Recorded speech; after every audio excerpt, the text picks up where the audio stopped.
Out Now. We thank you so much. This is our first broadcast, podcast that we're doing. I'm Cheryl Latham, your host and the president and founder of Speak Out. We would like for you to be sure that you like, comment, and subscribe to our website. It's Speak Out on Facebook Live, also on YouTube. And so today we have our first guest, Dr. Clara Peters, correct? Okay. And so this is, I asked her to come in today because she is an awesome woman, an awesome mentor, orator, businesswoman, entrepreneur. She has an excellent story. She's an author, an international bestseller. She got it going on. She's like a one-woman package. So she has a nonprofit, and we're going to start off with, she's going to talk about herself, and then we're going to go into some women talk, just talk about some girl talk, some things about life and things like that, so you guys can get to know her, and also about her book, and then we're just going to have some just dialogue, okay? Hey. Hi. So introduce yourself to the people, to our audience. Hello, everyone. Welcome to Speak Out. So as my friend here, Sister Cheryl, said, don't forget to like, subscribe, click that notification button as well. Mm-hmm. Well, I'm Dr. Clara L Peters, and I have my ministry, Clara L Peters Ministry, as well as Women of Divine Distinction Ministries. I am an author, just did my first book this year, launched my first book, but I've been writing and supporting other people in anthologies for years, and I've written the foreword to like 3 or 4 books. So I'm just been excited to share my story to help and encourage and empower other women and men in their walk in overcoming whatever it is that they're needing to overcome. But I am a domestic violence survivor, overcomer, as well as an advocate. And it was put on me by God to start the ministry, which is Women of Divine Distinction, and share my story so that women can know that there's someone there to help them, guide them, support them, and help them to really and truly find their voice and know that their life matters. And so I like several things that you said that caught my attention. I love everything that you said. Mm-hmm. But one thing that you said is to find their voice. Yes. A lot of people, when they go through what you've gone through, is domestic violence. And I'm also an overcomer as well of domestic abuse. So why is it so hard for women to find their voice?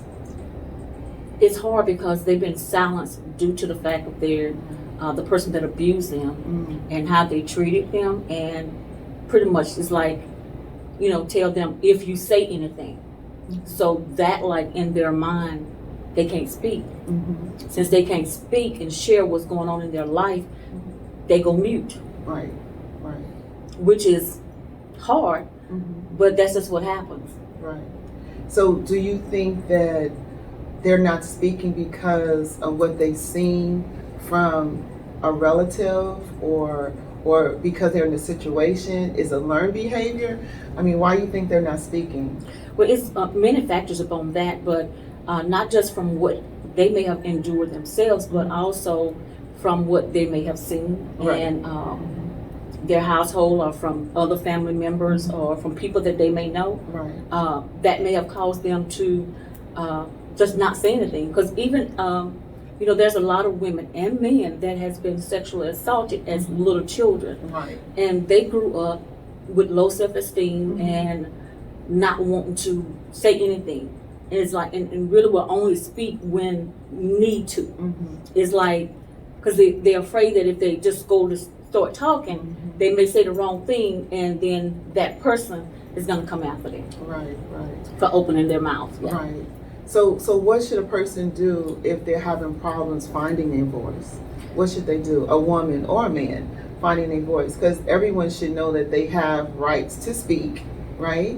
So why not speak out when you're going through those type of issues? Somebody that is not speaking out, do not know their voice, afraid, one thing they should do, most importantly, is seek God and ask Him for guidance. But even so, in that, not just guidance, but for strength, so that they can say, you know what, my life matters. Right. I matter. Right. You know, there's a lot of women and men that don't believe that they matter for whatever reason. That's true. That's true. So once they seek Him and get the encouragement that they need from Him, and realize that they can do this, find someone that they trust, right, to where they can share what's going on the inside of them, and they know that that person is not going to tell anyone. So once they find that person that they can really, really talk to, that's going to be the first step for them saying, okay, I can do this. Right. I can do this. And it'll be a triple effect. And then from there, of course, then yes, eventually they would need to seek counsel, talk to a counselor, a coach, or somebody that you don't know that can help you through it. Now you said trust. Now trust is a big word. Ooh, yes. Trust is a major word. And trust is so hard. So like when you're going through stuff and you're going through your little issues and whatnot, it's hard to trust people.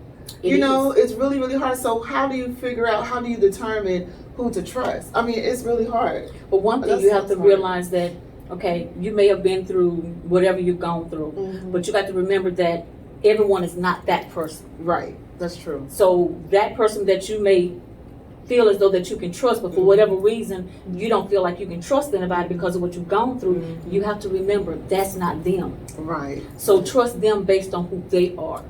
And know that you allow God to help you find that person, and you know and you feel comfortable with sharing with that person, then you're in a good place. Do you have issues with trust? I did. Okay, but you don't any longer. I don't any longer. I have issue with trust. I ain't gonna lie. I have issue with trust. He said yes. I do. I have issue with trust. I do. I have issues with trust because when you go through so much, I like to share. I'm an open book. I like to tell you what's about me, so I'm thinking that I'm helping you. You know what I'm saying? But when you take the information and use it in a negative, but not to help yourself, then trust has been, violated. I do get that. I do get that. And especially when, coming out of what I came out of, right, having to really learn people, trust people. And I was so sheltered, very sheltered. Yes. And I came from a small country town in Louisiana, moved to Houston, Texas area. And so that in itself was a shock. Right. To be away from my mom, my siblings, my dad. So that was a shock in itself. But then to be isolated, he didn't allow me to have any friends.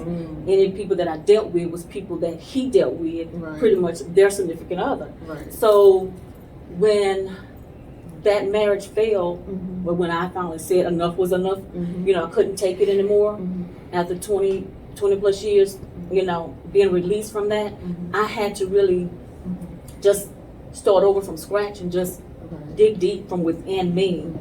Start the healing process. Because you got to be healed first before you can trust somebody. Exactly. Especially when you've been through with something that has been so traumatic. Exactly. So once you've been healed from that, then you're able to talk freely. You're able to trust people more too. But then too, I'm even go here. I've trusted and I've been burnt. Right. Even with that. Right. So I had to even go back over that again, and so it's like I've always been a loner. Even growing up, I've always been a loner. Right. So in the isolation with dealing with my ex-husband, it was a negative and a plus. Right. Okay. Because I've never been around a crowd of women. I never ran with a crowd of women. You might have seen me dealing with one or two, in high school or whatever at a time. But once I became free to be able to come amongst women, and I did, I realized I didn't like that. And I realized it wasn't that I didn't like it. It was that I couldn't deal with too many at one time because of several different things. Right. And I realized I was like, you got to be particular you have to be careful of who you invite into your space, because everyone is not going to be where you at. They're not going to have the same purpose. They're not going to be driven the way you're driven. Exactly. And I've dealt with some women that's, can't say what I want to say in reference to that, but I was like, I don't know nothing about that, especially with, you can say what you especially being born and raised in the country. You blink your eye, you in and out. So the next biggest city from where I'm from is New Orleans. But I want to, I want you to continue. But this is a non-judgment. Oh, I know that. Okay. Oh, I know that. So whatever you want to say, you're free to say whatever that you would like to say. Okay. Yeah, I know what you're saying. Okay, cool. But I just, couldn't deal with no ghetto fabulous people. Okay. Number one, I didn't know what ghetto was until I moved to the city. Okay. Okay. Okay. So I'm a country girl, very quiet, very shy, very reserved. But at the same time, it's once I realized certain things as I was set free in the early 2000s, God showed me after that first initial, when you finally set free, you're trying to find your position. And once He showed me, they're not it. Right. So you're not just looking for the right fit of just one category in your life. You're looking for the right fit in every category. Right. And if your friends is not on the same page you are, then you can't do it. Right. So it depends on that. And I met this lady in one of my dearest, we like sisters.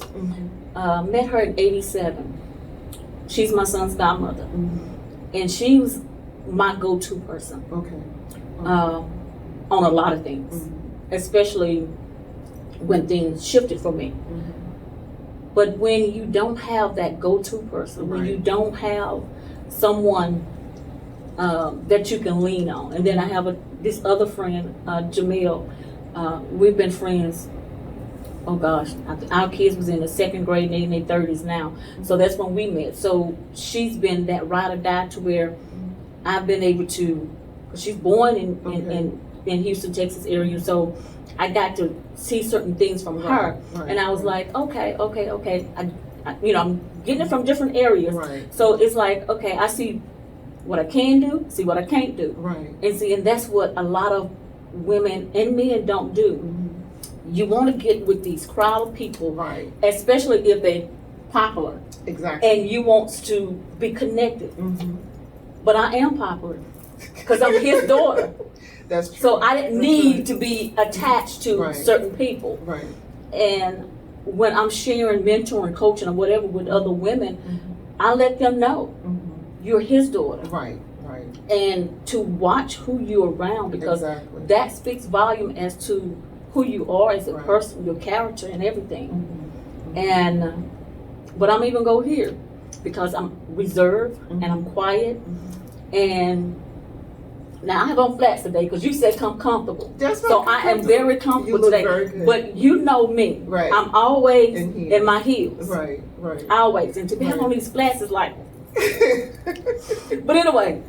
Because when I saw you, I said, why she got her hair in the flats? Because I'm used to seeing you in heels all the time. That's why. You look cute. That's why. So I was somewhere one time and I always gonna feel my crowd. You have to. And I'm always doing that, and I'm asked certain times, well, why you always? You'll figure it out sooner or later. And after a while, one lady, she was like, Pastor, I see why you do what you do. I said, okay, good to know. And this one place I went to, and after I left, there was conversations about me that got back to me. They assumed that I was this bougie person that didn't do certain stuff and whatever, but when they found out that I'm this radical girl that loves to ride motorcycles, loves to, go kart riding, loves to go outside and play football with her grandson, they was like, huh? Don't judge a book by its cover. That is so Open true. It up and read it. And read it. Chapter by chapter, chapter line by by chapter. line. Yes. So when God set me free, one of the things, and this is pretty much what my book is about, is becoming your authentic self. Good. So I had to strip some things. I had to remove myself from some things and just become the Clara he created. Right. Because most people that knew me as his wife or their mother. Mm. They would never call me by they didn't even know my name. Wow. Unless they said Miss Peters. But other than that, they didn't know me other than attached to them. Wow. And I was like, no. And I can remember the last time, or one of the last times that happened, I was at the Deborah Duncan show. Okay. And this young lady came up to me and she said, I know you. And I smiled because I knew who she was. And I was like, oh my God, baby girl done grew up to a beautiful young woman. Right. Because her and my son was in elementary, middle school together. And she was like, I said, don't do it. And she did it. She said, you KP's mom. I was like, So, I mean, but why did that irritate you? Because it's like, know me. Okay. She could have said you Miss Peters. Okay. But she said KP's mom. Now, he ended up calling me by the time I got in my car. He told me, I heard you ran into da. I was like, yeah, and I told him about this situation. He said, but baby, you always gonna be my mom. I said, I know that. Right. I said, but can they know me by my name? Right. Can they know me by who I am? But you know, as a person and not just attached to you. But see, growing up in New York, the church that we all grew up in New York, everyone knew me as Joyce's sister.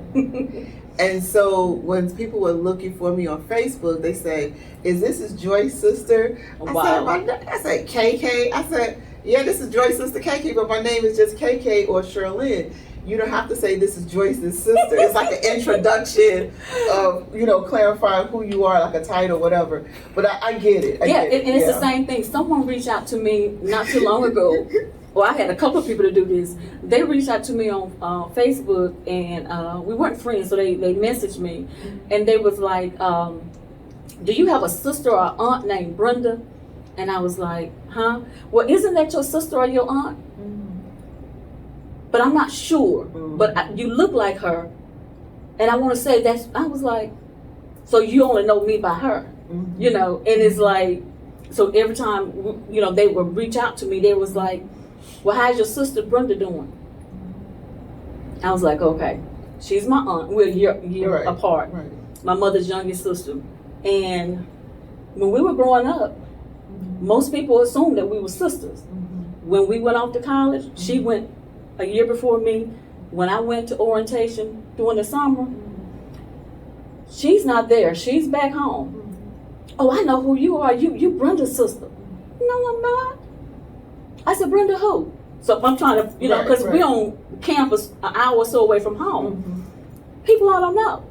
And I was like, so I called her. She told me, we're going to deal with that forever. I said, I guess so. And here he is 40 plus years later, and we still dealing with it. Now, I want to take that little segment right there. Like, people identify us by people who they know us through. But just imagine if someone says, aren't you the child of God? Because I know you through him. Right. You see what I'm saying? It's okay to say that, but don't identify me from my sister or my auntie. Or my children or my ex-husband. Exactly. Yeah. But see, I see you, I know you because you're a child of God. And it's somewhat similar in that instance. And I'm glad that I have that branding, that you see me as a child of God. Right. That thing. And so there's some positives to it. Yeah. And it could be some negatives when you talk about, oh, Brenda, do you know Brenda? That kind of person. Yeah. Now, I've gotten that, what you just said about, well, I know who you are. This one lady I met a couple weekends ago, and she just came up to me and she said, can I give you a hug? And I was like, okay. And she said, I know who you are. I know you his daughter. I know. I looked at it. She's like, whose daughter? Who's he? Right. But she kept going on and on, and then she was like, keep ministering the word. That's good. And that was my first time. I don't even remember her name. Right. But, I do get that from time to time. So, yeah. But sometimes I'd be like, okay, it's all good. At the end of the day, it's all good. But so for your book, where can we find your book at, and what is the name of your book? My book is titled "Becoming the Authentic You." Okay. Yes, becoming the authentic you and removing the mask and becoming the authentic you. Okay. And it's on Amazon. Okay. Okay. Yes, yes, they can find it there, and It's on your website. on there. No, not yet. Okay. I'm adding it. It should be added by mid-August. Okay. Okay. Okay. Yes. And how much is the book? The book is $20. $20. Okay. Okay. Cool. And so, what should they expect from the book? In the book, they're gonna find out how they can remove the mask. Okay. And some people may assume that the mask is like the mask from their face, but no, my mask. Anybody that know me, they know that I used to wear a different wig every day. Oh. Sometimes I may have changed the wig 2 or 3 times a day. Whatever floated my boat on that day, I had a different wig specifically every day. Okay. And God had tapped me on my shoulder and basically said, you need to remove those. Okay. Those wigs was blocking me from becoming who I am. Okay. Okay. When I put the wigs on, it's like he as he was just downloading in me, it was like I was not being who he still wanted me to be.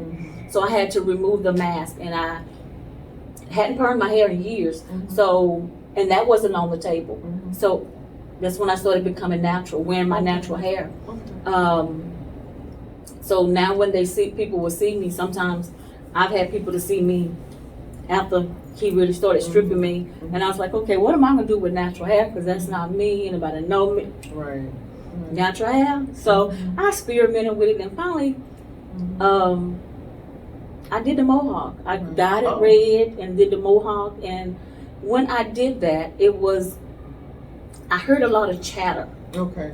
So one Sunday, I made it a point. I did some Facebook Lives in reference to it, but one Sunday, I made it a point, or might have did it more than one Sunday. When I was in the pulpit, I was like, yes, I'm a red-headed Mohawk preaching pastor.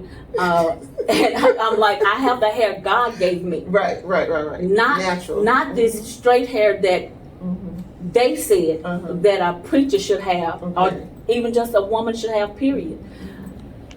You know, there's a stigma. Number one, if you in the church, especially if you're preaching, they don't like women preachers as it is. Some people they still don't. But if you are, your hair's supposed to be straight. Right. But God didn't tell me that.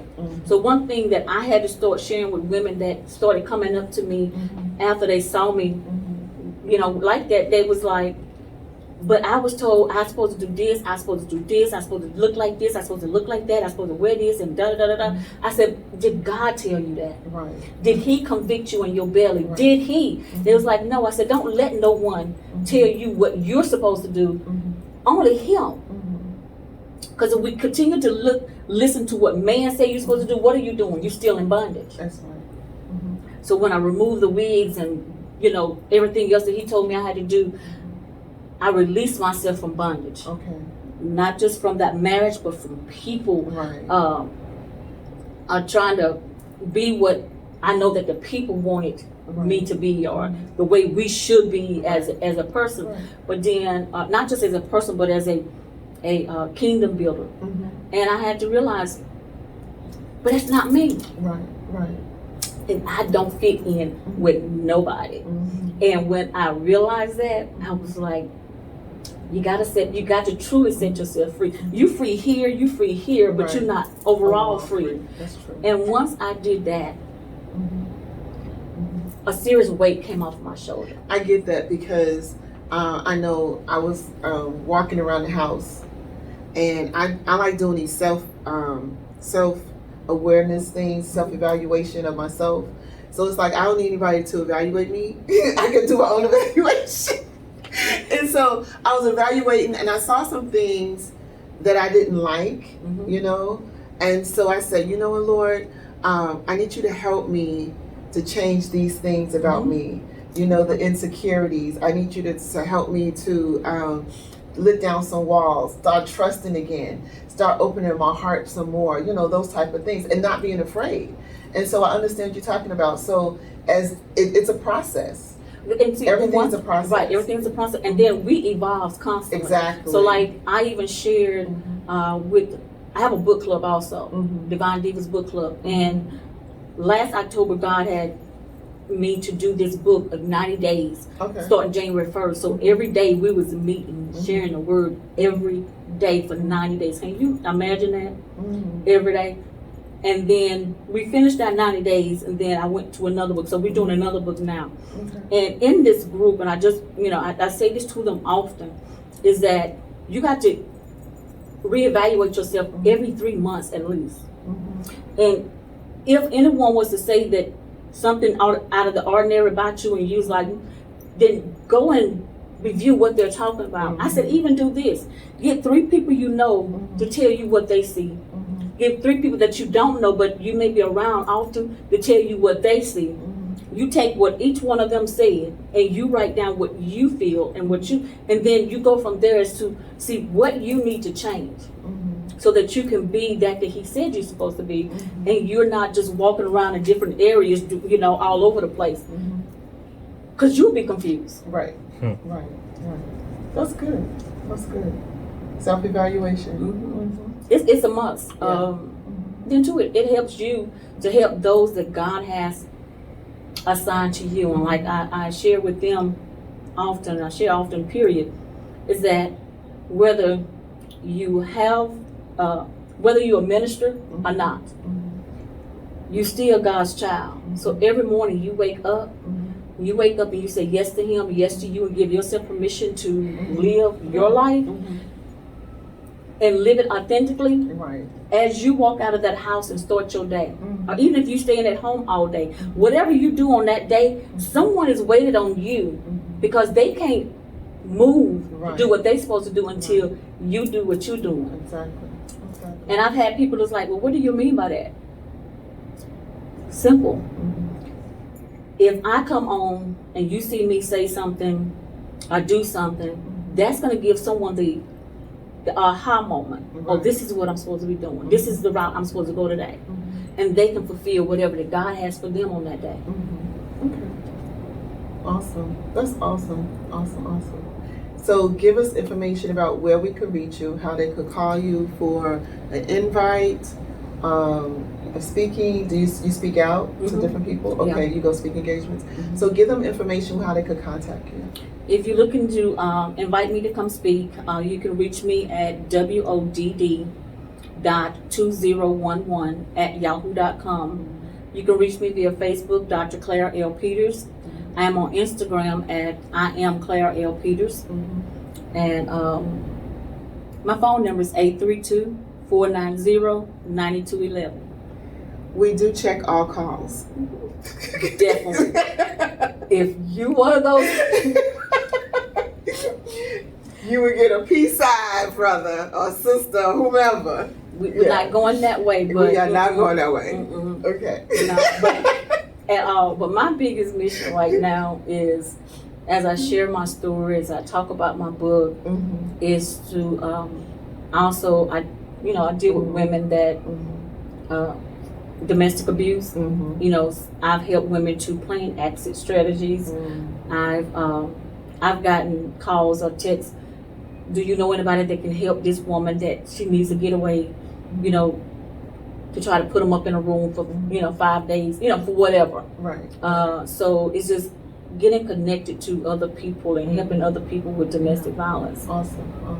Because you already know that it used to be no one talking about it. Exactly. So no one knew what to do or where to go. Yes, it's been hush mouth. Hush mouth. Yeah, and I'm glad that God told us to create this this platform on Speak Out Now. And then the organization itself is called Speak Out, where we deal with domestic abuse for men, women, and teens. And a lot of people don't think that teens go through it, but teens go through abuse as well. Yes, they do. And then you have men, they feel that men they're not abused. But men, even though the numbers are low, I believe they're low, this is my self-evaluation of it, is that because they're not talking about it. Right. They're not saying what's going on because they're ashamed, embarrassed, that kind of thing. But men are being abused also, and killed and murdered, and all men are not bad men. No, they're not.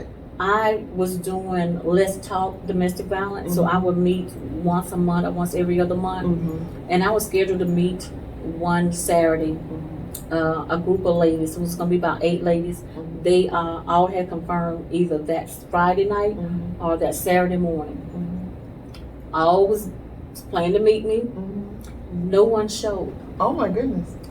But God had a ram in the bush. Okay. God had something else planned. Okay. No one showed who was supposed to be there. Okay.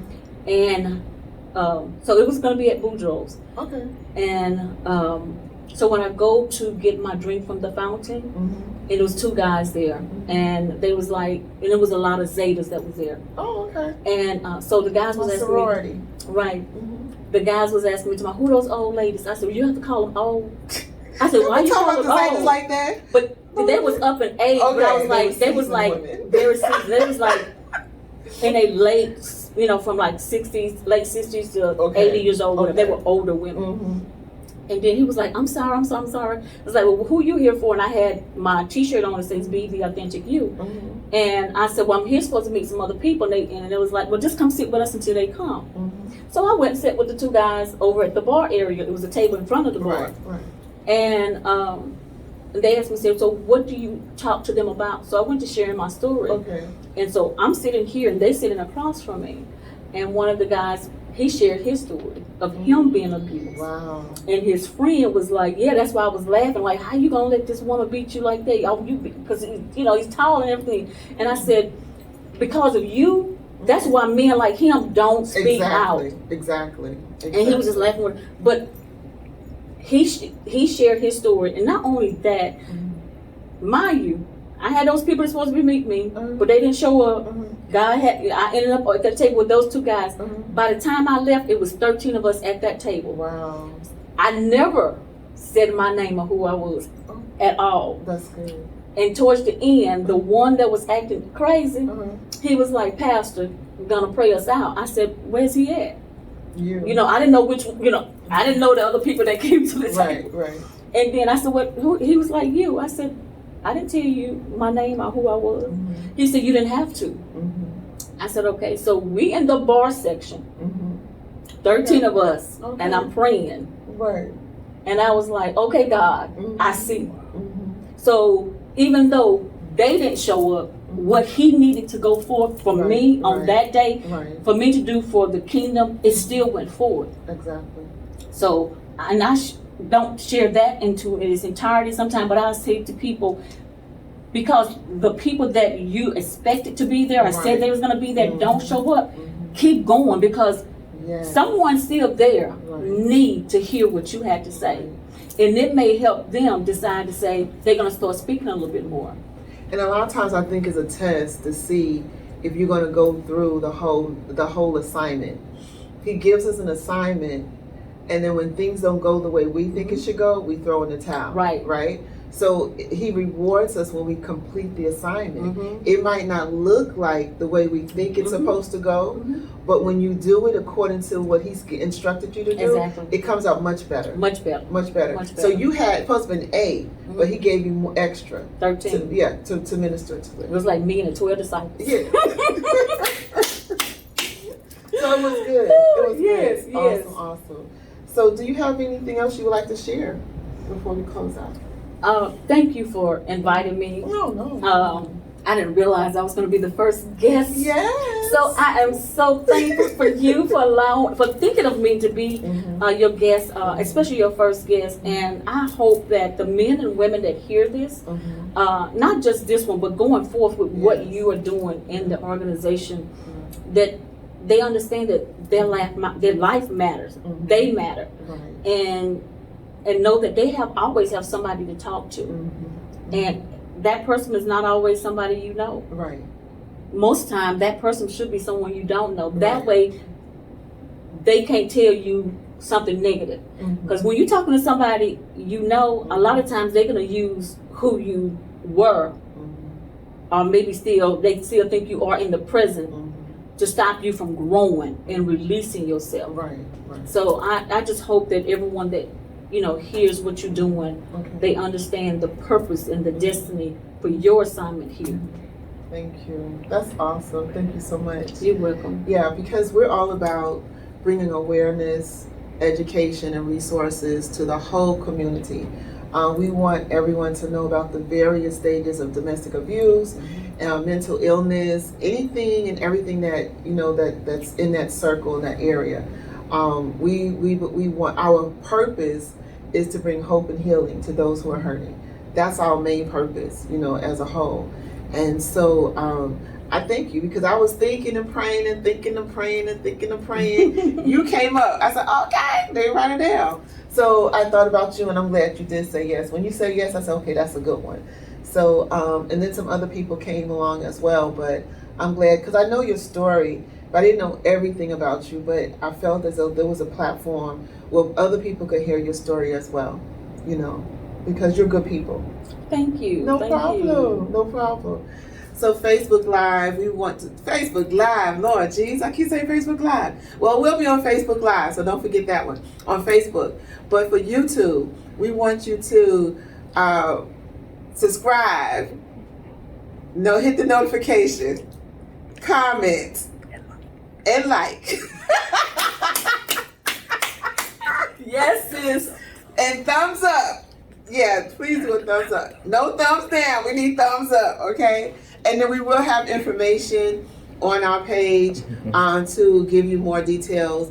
Also information about Dr. Clara Peters, how to reach her. That will be on our page as well on YouTube. Thank you so much for tuning in, and you guys have a great day. Bye.